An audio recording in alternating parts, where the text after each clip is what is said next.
জমিটা তো ব্রণ হয়েছে আমার লাগছে, টিলাগুলো নিচে মনে হয়।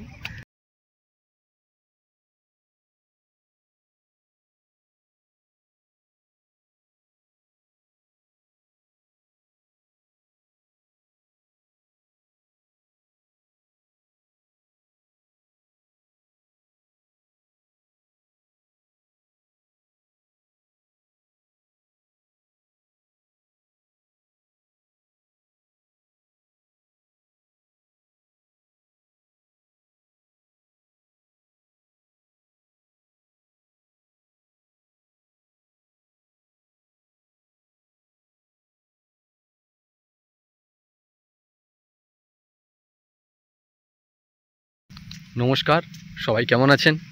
আশা করি সকলে ভালো আছেন। আজকে আমরা আবারও বৃক্ষরোপণ করার জন্য চলে এসেছিলাম রায়রাচক শিব মন্দির সংলগ্ন সেই মাঠটিতে। এখানে আজ আমরা প্রায় 26টার মতো বৃক্ষরোপণ করলাম। বৃক্ষগুলির মধ্যে ছিল আপনার জারুল, কদম গাছ, আম গাছ, বট গাছ ছিল। প্রত্যেকটি গাছ আপনাদের দেখাচ্ছি, দেখুন। সব গাছগুলো বেশ বড় বড় ছিল, যাতে গরুগুলো সহজে না খেতে পারে। আর সেই সঙ্গে আমরা বাঁশ দিয়ে এগুলোকে উঁচু করে বেঁধে দিচ্ছিলাম। তো এর গোড়ায় আমরা আরও কিছু মাটি দিয়ে এর গোড়াটাকে আরও মজবুত করব, যাতে জল না জমতে পারে, যাতে গাছগুলো শিকড়টা শক্ত করে মাটিকে ধরতে পারে। এই দেখুন, এটা কাঠবাদাম গাছ। তারপরের গাছটা আপনাদেরকে দেখাচ্ছি, এটা কদম গাছ। এই করে দেখুন, এক ধার থেকে সারি সারি করে গাছগুলো লাগানো হয়েছে, আমরা লাগিয়েছি। আমাদের সঙ্গে আজকে একটা সংস্থা কিছুজন, বেশ কয়েকজন উপস্থিত ছিলেন, প্রায় 8-10 জন। ওনাদের যে আপনাদেরকে দেখাচ্ছি গাছগুলো, ওই ধার থেকে আজকে গাছ লাগানো শুরু হয়েছে। ওই দাদারা ওনাদের যে মাটি খোঁড়ার বিশেষ যন্ত্র নিয়ে এসেছিলেন, যাতে আজকে আমরা খুব সহজেই গাছগুলো লাগাতে পেরেছিলাম।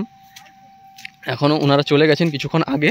ওনারা অনেক সাহায্য করেছেন, ওনারা আমাদের গাছ দিয়ে সাহায্য করেছেন।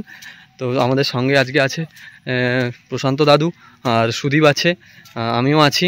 মোটামুটি আমাদের গাছ লাগানো প্রায় শেষ। এইদিকে আমরা আম গাছগুলো লাগিয়েছি, আম জামরুলগুলো লাগিয়েছি, দেখুন দেখা যাচ্ছে। এই শেষ গাছটাতে আমরা খুঁটি দেব, সুদীপ খুঁটি দিচ্ছে। এই দেখুন, আমরা সবগুলো লাগিয়ে দিয়েছি। ওনারা প্রায় সকলেই মনে হয় আইএসসিতে কাজ করেন, ওনারা বিভিন্ন জায়গায় গাছ লাগান। আজকে আমাদের সঙ্গ দিয়েছিলেন। আমাদের আজকে কাজ শেষ হয়ে গেছে। দেখা হচ্ছে পরে আবার কোনো ভিডিও নিয়ে। ততক্ষণ সুস্থ থাকুন, ভালো, ধন্যবাদ।